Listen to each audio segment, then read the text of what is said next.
sẽ nêu tung khơi khơi phật hồng xua cả qua dinh na ô ban hồng tân pin chỉ lúc hoàng hôn cả bay lại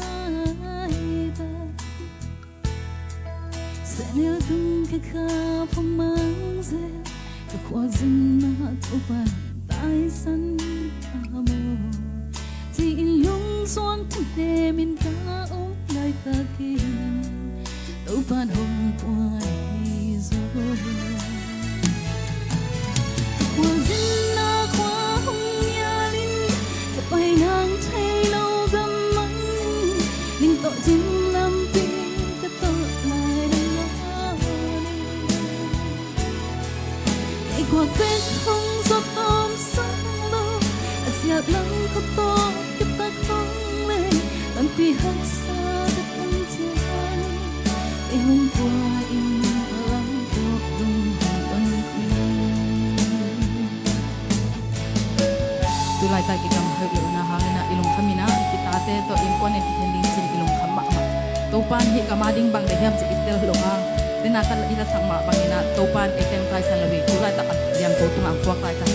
lam top dong ton pi ding hi bum khia ke ni mo khia ke ni to pan to ibai teng ami to pan so pi ding to pan met na pa pa na kan to tung ta he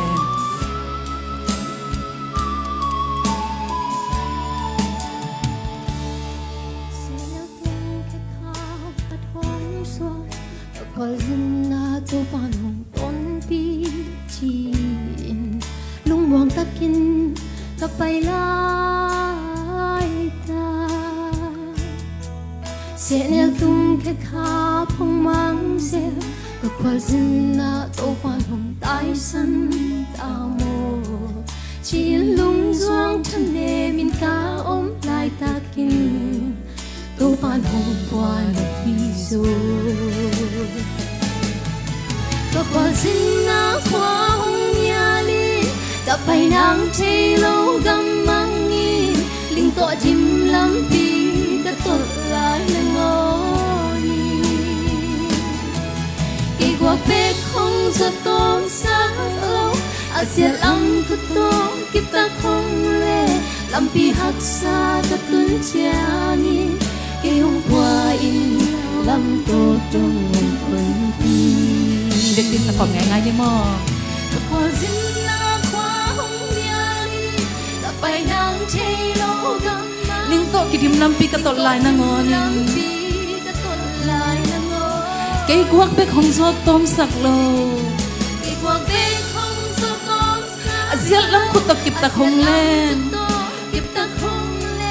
làm pi hắc xa rất ơn cha nghi cây hôm qua làm tô trong lam top dong ton pi di to pan ni na pa ta na ta he